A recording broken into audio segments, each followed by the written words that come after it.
할렐루야. 오늘도 좋은 새벽입니다. 오늘도 우리가 함께 하나님께 나아가실 때, 예배간에 나아가실 때 십자가만 의지하며 나아가는 새벽 되길 원합니다. 우리 함께 찬양하며 나아가시겠습니다.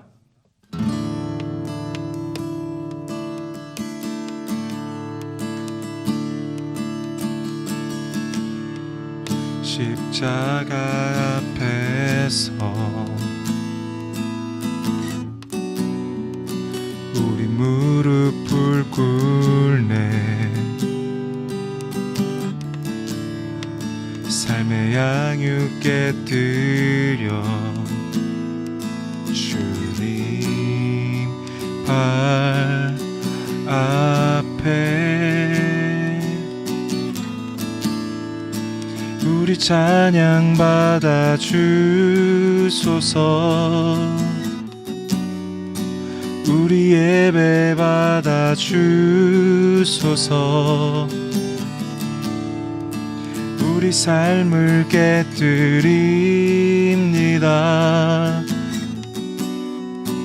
우리 마음 받아 주소서. 우리 찬양 받아 주소서. 우리 찬양 받아 주소서. 우리 예배 받아 주소서. 우리 삶을 깨뜨립니다. 오, 우리 예배 받아 주소서. 영광의 왕이 오셔서 우리를 다스리시네. 열방의 왕께 경배해. 그 이름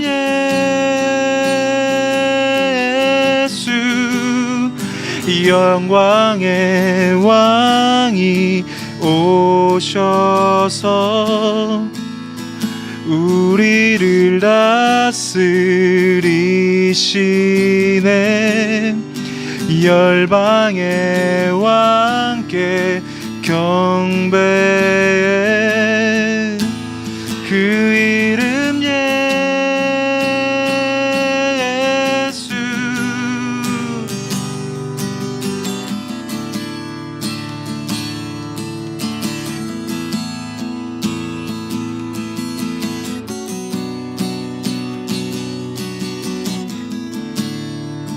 우리 찬양 받아 주소서. 우리 예배 받아 주소서.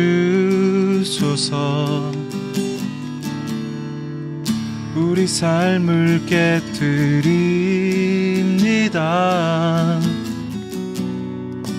우리 마음 받아 주소서.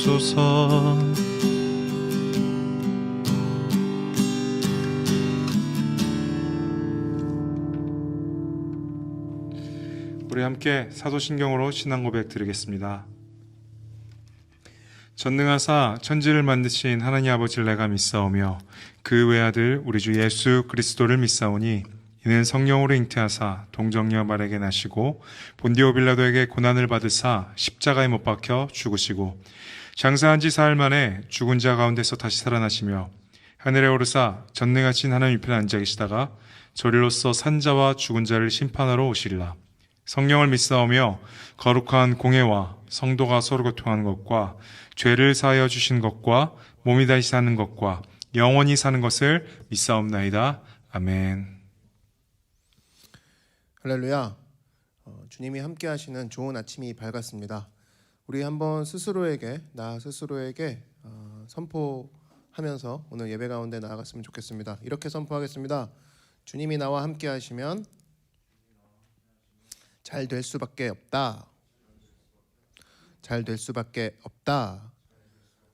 항상 이렇게 말씀 위에 선 긍정적인 선포로 말미암아 우리 앞에 놓인 믿음의 축복을 받는 열매를 먹는 귀한 복된 우리 모든 성도님들 되기를 주의 이름으로 축원합니다. 함께 하나님 말씀 보겠습니다. 사도행전 6장 1절에서 7절, 사도행전 6장 1절에서 7절 말씀 찾으셨으면 우리 다 같이 한 목소리로 합독하겠습니다. 그때 제자가 더 많아졌는데 헬라파 유대인들이 자기의 과부들이 매일의 구제에 빠짐으로 히브리파 사람을 원망하니 열두 사도가 모든 제자를 불러 이르되 우리가 하나님의 말씀을 제쳐놓고 접대를 일삼는 것이 마땅하지 아니하니 형제들아 너희 가운데서 성령과 지혜가 충만하여 칭찬받는 사람 7을 택하라. 우리가 이 일을 그들에게 맡기고 우리는 오로지 기도하는 일과 말씀 사역에 힘쓰리라 하니 온 무리가 이 말을 기뻐하여 믿음과 성령이 충만한 사람 스데반과 또 빌립과 브로고로와 니가노르와 디몬과 바메나와 유대교에 입교했던 안디옥 사람 니골라를 택하여 사도들 앞에 세우니 사도들이 기도하고 그들에게 안수하니라. 하나님의 말씀이 점점 왕성하여 예루살렘에 있는 제자의 수가 더 심히 많아지고 허다한 제사장의 무리도 이도에 복종하니라. 아멘.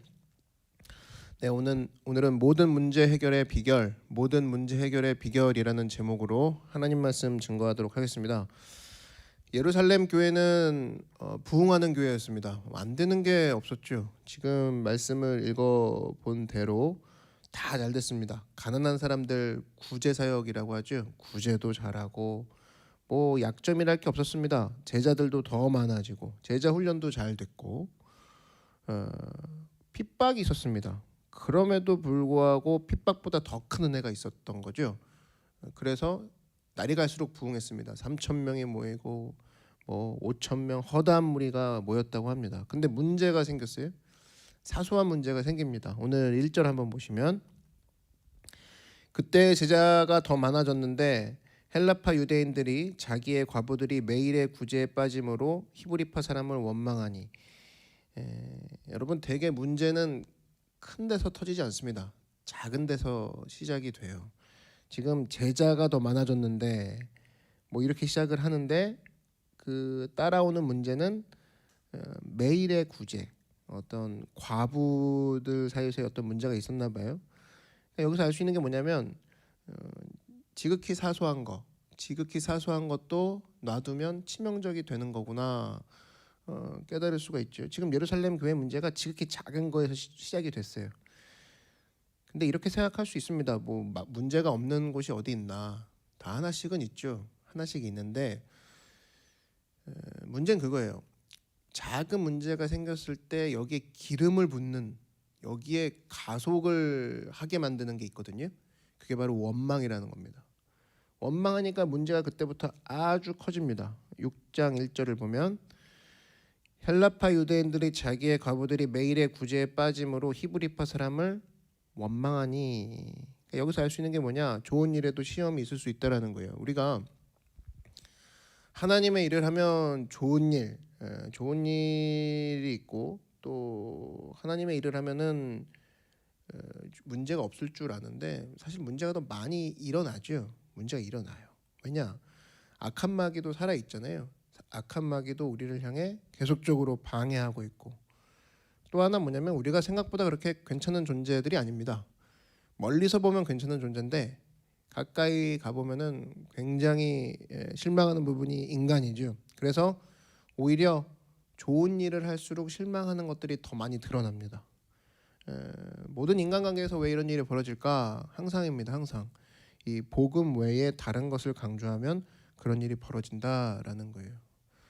오늘은 이 구제 문제가 일어났는데 구제 문제보다 사실은 더 강조되는 게 성경이 묘사하는 거에 집중을 해보면 유대인들이 자기의 과부들이 매일의 구제에 빠짐으로 히브리파 사람을 원망하니 뭐 히브리파 과부, 헬라파 과부 과부면 과부지 히브리 출신, 헬라 출신 이거 자체가 웃기지 않습니까? 이게 뭐예요? 나눠져 있다는 거죠. 복음 외에 벌써 나눠져 있는 거예요.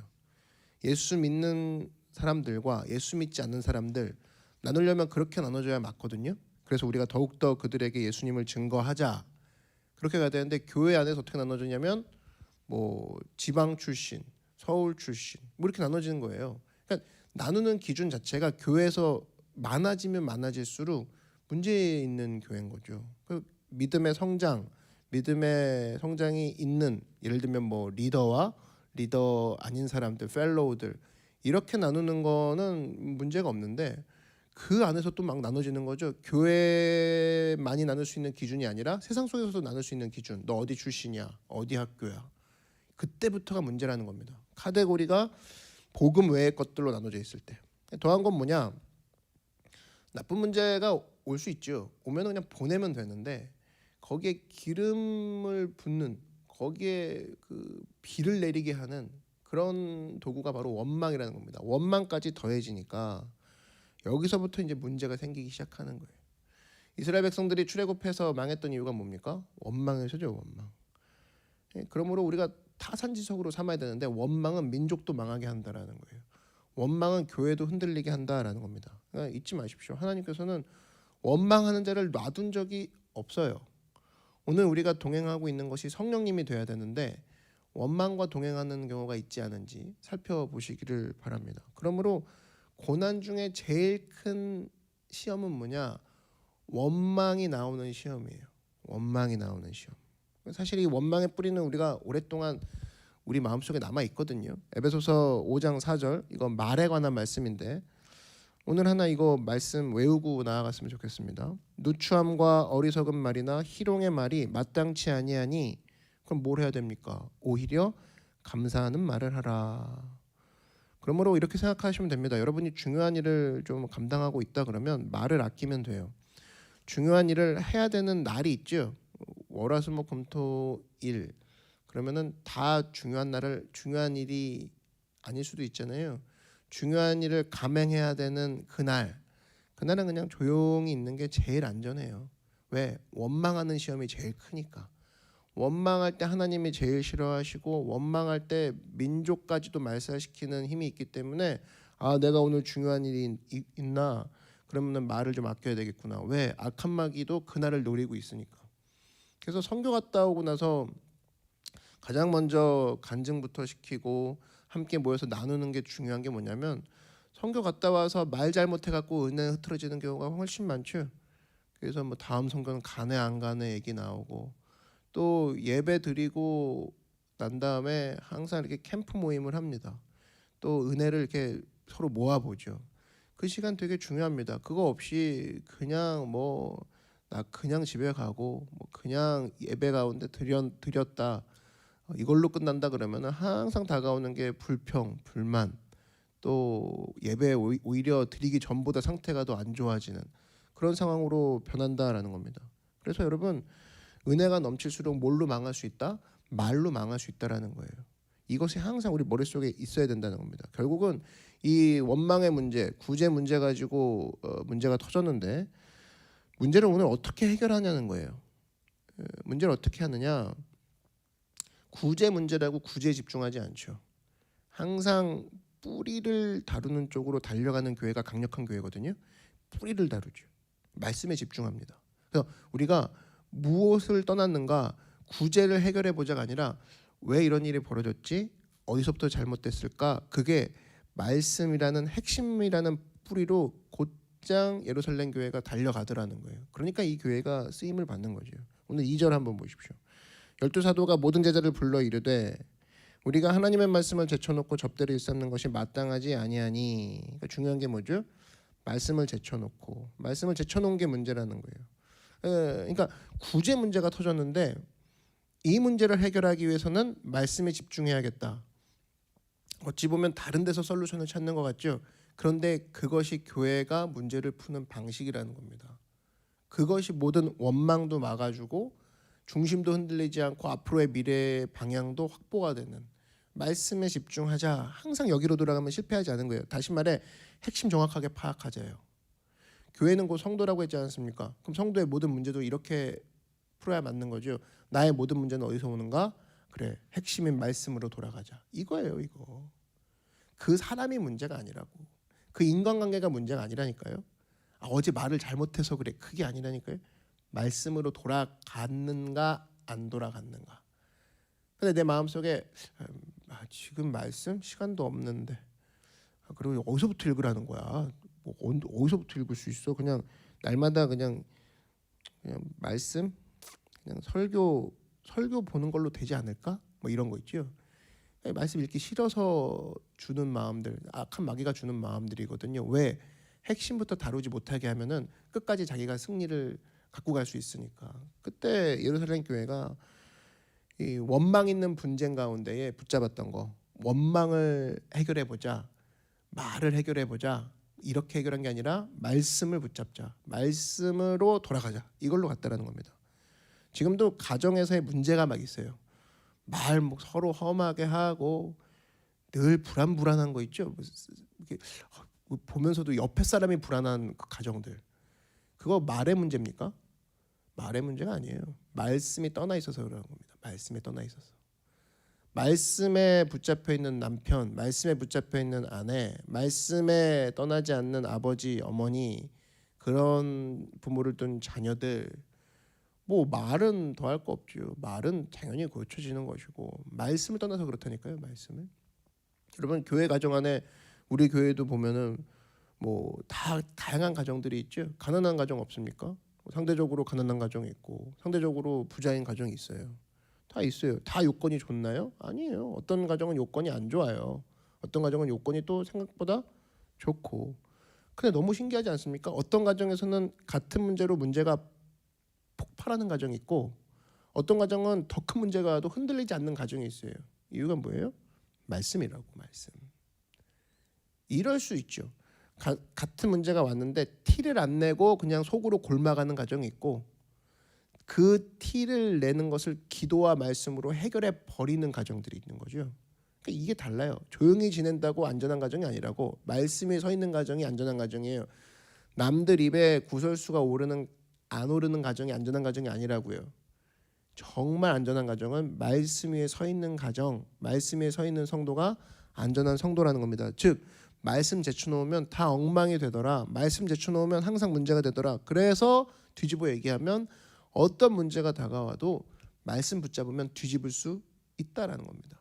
이것을 우리가 붙잡아야 된다는 거예요. 사도들이 강력했던 이유는 구제 문제를 전문으로 잘 풀었던 이유가 아닙니다. 원망의 문제를 잘 다뤘던 사도들이어서 이거를 잘 넘어간 게 아니라는 거예요.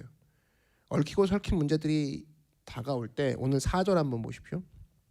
이거 밑줄 치십시오. 우리는 오로지 기도하는 일과 말씀 사역에 힘쓰리라. 집중하겠다 이거죠.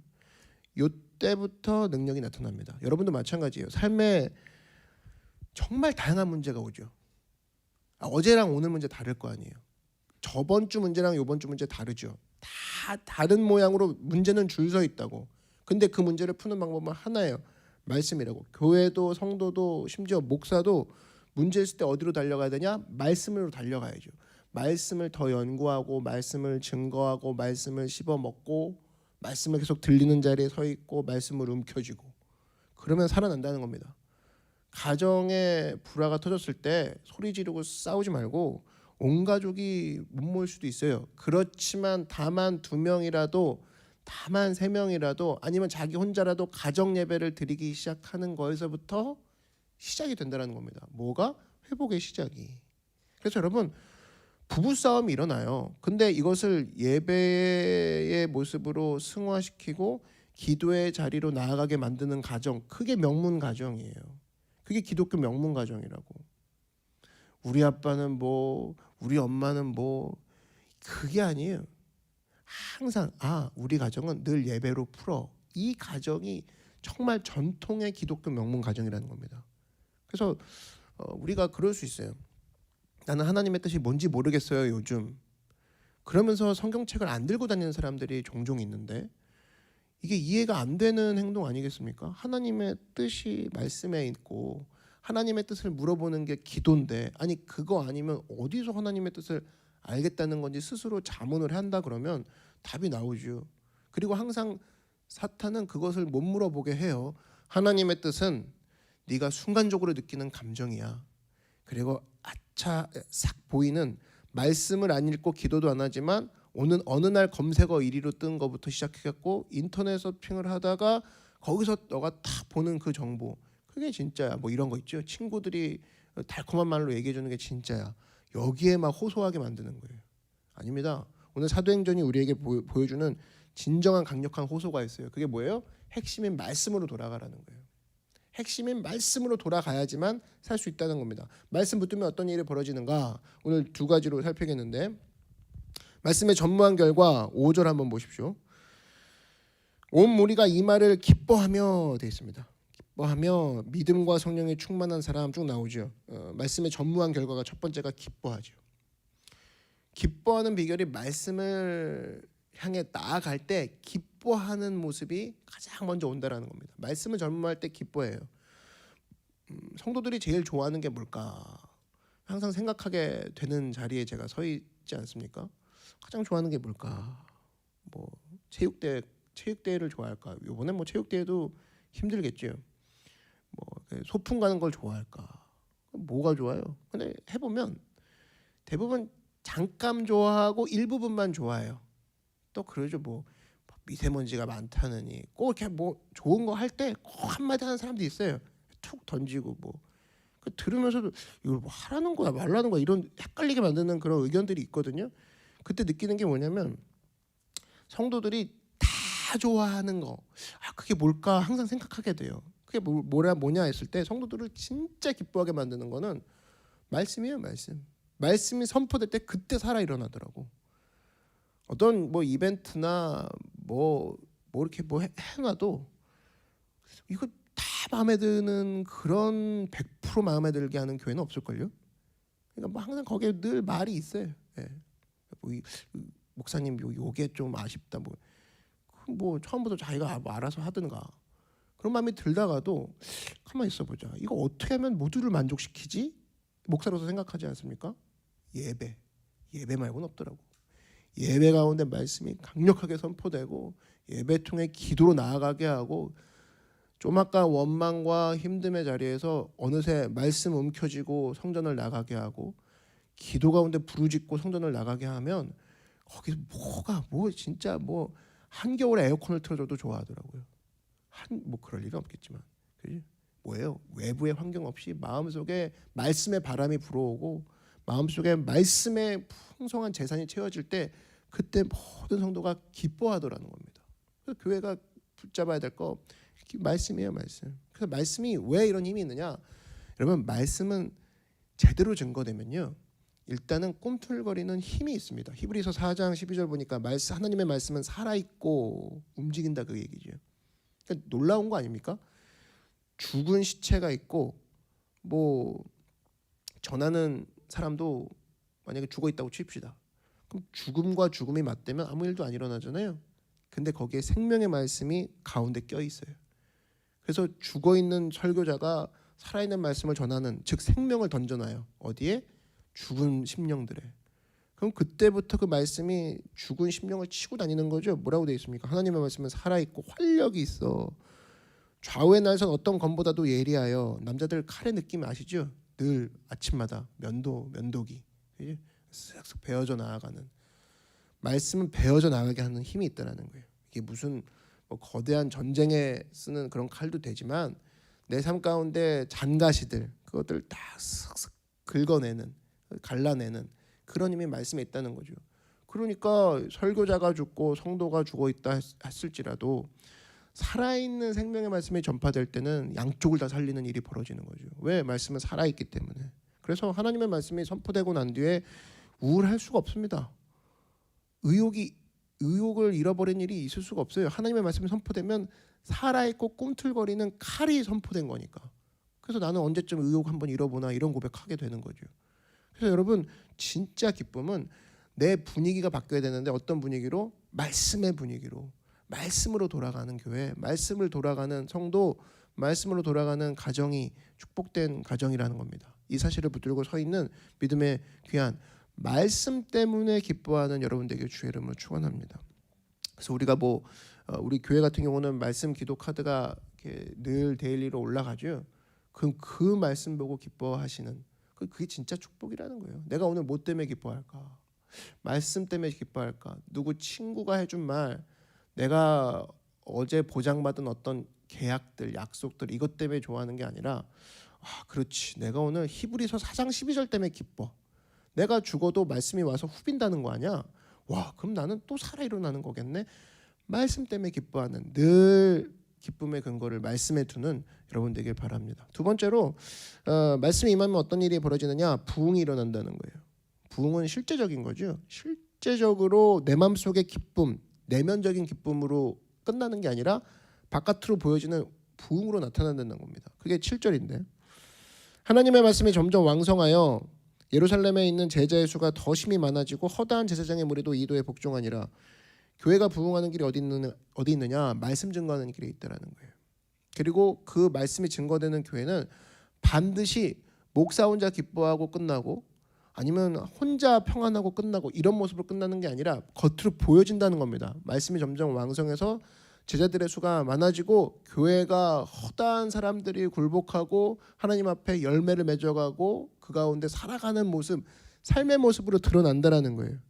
그래서 설교학자 에드윈 다간이라는 사람이 그런 얘기했죠. 부흥은 언제나 위대한 말씀 선포의 결과였다. 설교의 결과였다. 그런 얘기를 해요. 부흥사를 보면 항상 그 전에 말씀이 선포되는 시점이 있었다라는 거예요. 말씀이 선포되면 부흥이 오고, 말씀이 선포되면 부흥이 왔다라는 거예요. 심지어 제자 훈련, 제자 교육도 이걸 대신하지 못하더라라는 거예요. 항상 말씀이 선포돼요. 그래서 다간이 얘기하기를 간신히 전하는 설교 기술자가 돼서는 안 된다는 거예요. 이것저것 짜집게 해서 겨우 짜내는 거 있죠. 겨우 막 그죠? 무슨 말인지 알았죠? 막 이런 거 아니에요. 넘쳐가지고 막 그 설교 시간이 짧아요. 그리고 막 마이크가 그 설교 말씀을 담질 못해요. 성전이 그 듣는 무리들, 말씀을 듣는 무리들의 거룩한 그 흥분의 도가니를 담아낼 수가 없는 그런 상황. 그렇게 전할 때 부흥이 오더라는 거예요. 그러므로 악한 마귀는 될 수 있으면 말씀을 못 증거하게 합니다. 항상 그래요. 항상. 왜? 그래야 부흥이 안 일어나니까. 말씀 증거하는 걸 늘 막아버립니다. 그래서 자꾸 분주하게 만들고 엉뚱한 거 하게 만들고 엉뚱한 거에 힘 빼게 만들고. 그래서 마귀는 항상 그래요. 말씀 빼놓고 다른 거 열심히 해라. 왜? 그거 했을 때 부흥이 온다니까요. 그래서 오히려 교회가 붙잡아야 될 게 의식, 전통, 간증. 제가 그 간증하는 걸 가만히 유심히 보면 간증 보통 하고 다니시는 뭐 이렇게 그 병치레 한번 하고 낫고 일어나고 아니면 뭐 이렇게 귀신 같은 거 잘 본다는 그런 권사님들 있잖아요. 권사님들이라 어떤 하여튼 이상해요. 내가 봐도 목사님 내가 봐도 이 사람이 불교야 기독교야 뭐 자꾸 보인대요. 그런 간증하는 사람들 보면 다는 안 그렇겠지만 똑같은 간증을 지방 뭐 러시아 중국 다 하고 다니잖아요. 이런 모습들 속에서 상당히 어떻게 하면 될까 이게 되게 위험하다라는 생각이 들 때가 가끔 있습니다. 조심해야 된다는 거예요. 여러분 잊지 마십시오. 말씀을 제쳐놓고 하면 이것만 하게 되면 공허해진다는 거예요. 그러기 위해서 우리가 해야 될 일이 뭐냐? 목사로부터 시작해서 모든 성도들이 말씀의 부흥이 있어야 된다는 거예요. 항상이에요. 항상. 언제나 이 노크교회 성도들의 특징은 성경책을 꼭 들고 다니면서 하나님 앞에 내가 말씀을 통해서 기쁨을 얻고 말씀을 통해서 부흥을 내가 맛보리라. 이 말씀을 통해서 문제 해결에 항상 도에 빠졌을 때 말씀의 튜브 하나 딱 붙들어서 뜨기 원합니다. 말씀의 튜브 하나 붙잡아서 고난에서 일어서기 원합니다. 그 능력이 말씀에 있음을 깨닫고 언제나 말씀과 함께 일어서는 우리가 되기 원합니다. 말씀과 함께 기뻐하는 우리가 되기 원합니다. 이 모습 붙잡고 나아가기 원합니다. 오늘 우리가 그런 기도를 주님께 올려드렸으면 좋겠습니다. 이 시간 제가 기도하고 함께 기도하는 시간 갖도록 하겠습니다. 주님 감사합니다. 하나님 오늘 우리 말씀 가운데 역사하시고 인도하여 주시옵소서. 오늘 이 말씀을 통하여서 하나님의 능력과 은혜 가운데에 늘 거하게 하시고 기쁨과 부흥이 넘쳐나는 우리 귀한 교회가 되게 하여 주시옵소서. 개인 성도 가정 가운데 말씀을 통해서 회복이 일어나는 모습 있게 하여 주시옵소서. 감사드리며 예수님의 이름으로 기도드렸습니다. 아멘. 이 시간 함께 기도하겠습니다. 기도하실 때 하나님 말씀이 임하면 기쁨이 임합니다. 말씀이 임하면 부흥이 일어납니다. 말씀을 통해 언제나 기쁨과 회복이 일어나는 부흥을 맛보는 개인 성도 교회 가정이 되게 해달라고 우리 주님의 이름 한번 부르고 기도하겠습니다. 주여 사랑해 주님 감사합니다. 말씀을 통해 회복되고 말씀을 통해